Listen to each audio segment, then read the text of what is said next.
Morning, everyone. House Democrats are continuing our efforts to fight for the American people, to put people over politics, to lean into the issues that everyday Americans care about: lower costs, better paying jobs, safer communities, defending democracy, fighting for freedom, protecting the public interest, and ensuring economic opportunity in every single zip code. House Democrats are here to fight for everyday Americans. Republicans continue to spend their time fighting each other for power, position, and over personality. It's our hope that we can find common ground. We continue to extend the hand of partnership to our colleagues on the other side of the aisle, but implore them to focus on issues that the American people care about. Let's work together. Following the leadership of President Joe Biden, whose record continues to move things in an incredibly positive direction for the American people. Wages are up, inflation is down, and more than 10 million jobs have been created under the leadership of President Joe Biden. That's a strong economic track record of success, particularly given the mess that President Biden inherited from the previous administration. But instead of trying to find ways to work together, my colleagues on the other side of the aisle continue to lean into an extreme MAGA Republican agenda, which seems to be focused on trying to investigate the president's family, not make a difference in the lives of everyday Americans, and that's quite unfortunate. Questions? Heather? Yes, sir. George Santos, one of your delegation members, so far 5 Republicans have called for him to resign, including 4 in New York. Do you think that he should resign, and do you expect Democrats to try to take any action to force some kind of House punishment for him? Well, the spectacle that is George Santos speaks for itself. He's a complete and total fraud, lied to the voters of the 3rd Congressional District in New York, deceived and connived his way into Congress, and it's now the responsibility of House Republicans to do something about it. There are ongoing investigations. The Nassau County District Attorney investigating George Santos. The Queens County District Attorney investigating George Santos. The State Attorney General investigating George Santos. Apparently, the U.S. Attorney from the Eastern District of New York investigating George Santos. Brazilian authorities investigating George Santos. And ethics complaints have been filed calling for an investigation of George Santos. This is not a partisan issue, but it is an issue that Republicans need to handle. Clean up your house. And you can start with George Santos. Have you made a decision as to whether you'll appoint members to this church select committee? We're still evaluating the dynamics as it relates to the Select Committee on Insurrection Protection, which seems to be designed to obstruct justice and execute upon an agenda that many of my Republican colleagues have said is anchored in ultimately wanting to defund the FBI. Again, why don't we anchor ourselves in this Congress in fighting for the priorities of the American people? Address quality of life issues. Try to continue to improve public safety. Deal with cost of living concerns that everyday Americans have.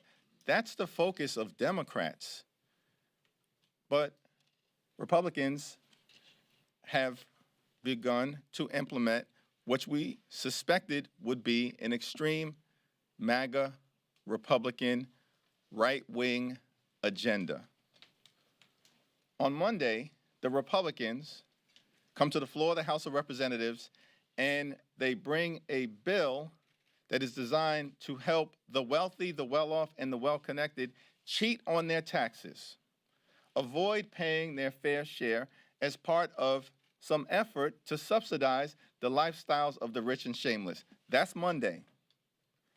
Then on Tuesday, they empower a select committee to obstruct justice and protect insurrectionists as part of this journey to ultimately defund the FBI. And then on Wednesday, they made it clear they're going to do everything possible to impose a nationwide ban on abortion, detonate reproductive freedom, criminalize abortion care, and impose government-mandated pregnancies on the American people. That's what their legislation yesterday was all about. That's this week in extreme MAGA Republican land. It's quite unfortunate. We remain committed to trying to find common ground to solve problems that the American people care about. We also remain committed to a woman's freedom to make her own reproductive health care decisions. That's a big difference between House Democrats and the extreme MAGA Republican agenda. Back to the other side, back. Yes, Mr. Jeffries, Kevin McCarthy yesterday said that George Santos would not serve on any of the top 8 committees. However, he did say that Republicans would place him on some committee or committees. Do you have any national security concerns about Mr. Santos serving on committees, given that, even T&I has oversight of things like the FAA? We saw a major airline issue pop up yesterday. Agriculture has jurisdiction over food safety, things like that. Do you have any national security concerns about George Santos serving on committees? Let me simply say, it's clear to me that George Santos is not fit to serve in the United States Congress. That's not my perspective. That's not a Democratic perspective. 3 to 4 of my Republican colleagues, his next-door neighbors in New York, have said George Santos is not fit to serve in Congress. Now, it's interesting because many of us are wondering, how did Republicans let this happen?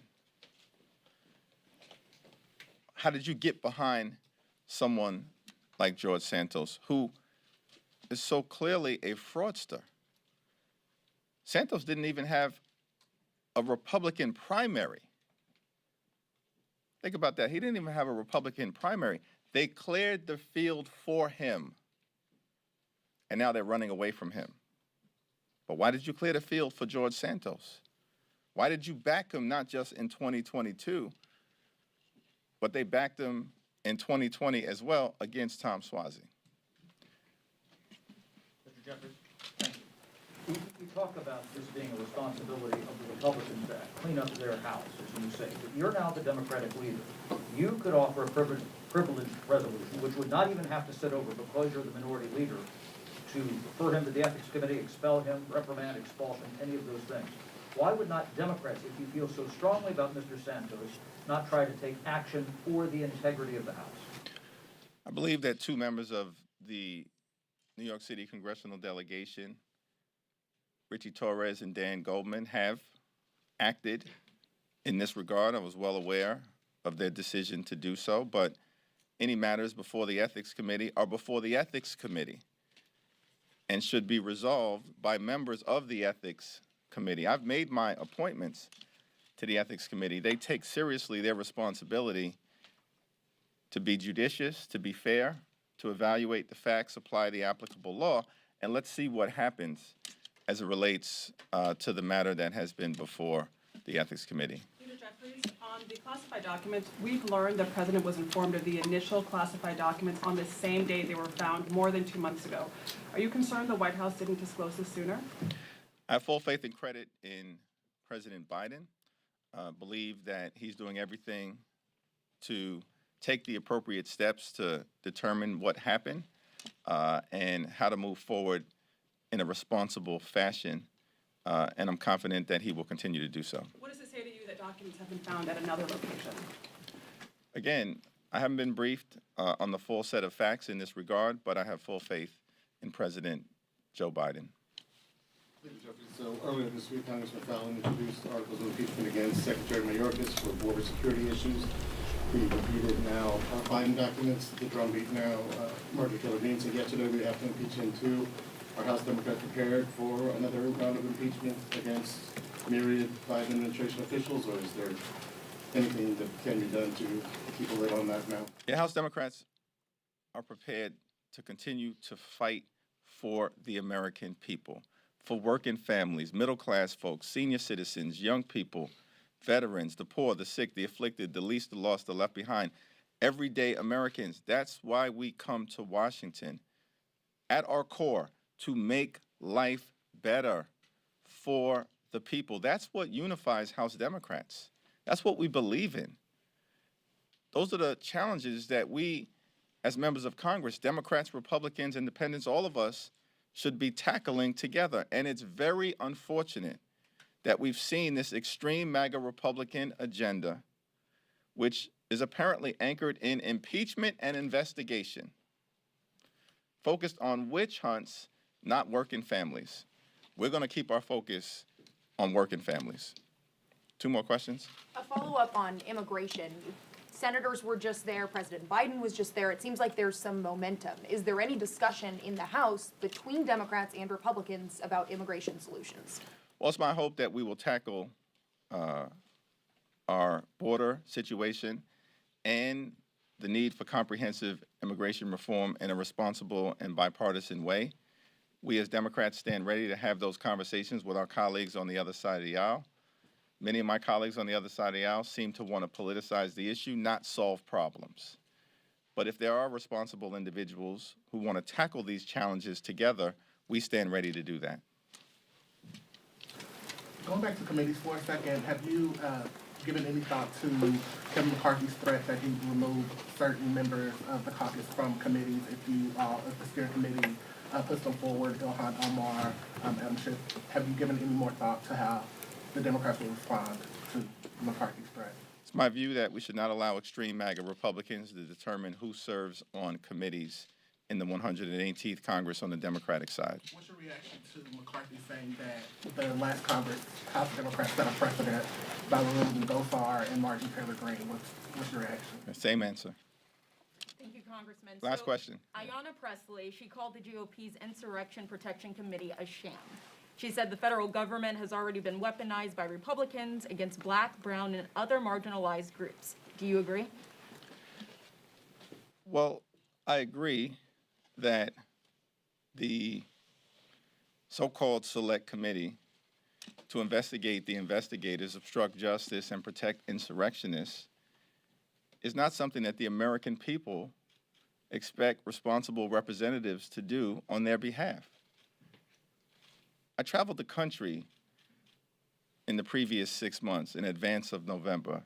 Not a single person, not a single Democrat, not a single independent, not a single Republican ever suggested to me or anyone who I was there to interact with in all types of places throughout America indicated that this was their priority, to launch select committees to investigate this, that, or the other person, to engage in a revenge tour on behalf of some of the more extreme elements of the other side of the aisle, or do the bidding of the former president at Mar-a-Lago, who appears to be continuing to exert significant control over the extreme MAGA Republicans here in Congress.